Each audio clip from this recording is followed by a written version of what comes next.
సంస్థాన్ నారాయణపురం మండలంలోని వాయిలపల్లి గ్రామ పంచాయతీ పరిధిలోని చిల్లాపురంలో ఏఎల్ గార్డెన్ ఫంక్షన్ హాల్ ను మాజీ మంత్రి జగదీశ్వర్ రెడ్డి ప్రారంభోత్సవం చేశారు. అతను మాట్లాడుతూ యాదాద్రి భువనగిరి జిల్లా బీఆర్ఎస్ ఎంపీ అభ్యర్థి మల్లేష్ యాదవ్ ను అత్యధిక మెజారిటీతో గెలిపించాలని అన్నారు. అనంతరం ప్రారంభోత్సవానికి వచ్చిన వారితో ఆనందంగా పలకరించారు.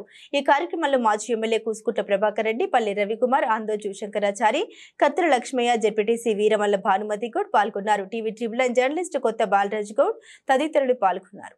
టీవీ ట్రిబుల్ నైన్ జర్నలిస్ట్ కొత్త బాలరాజు గౌడ్.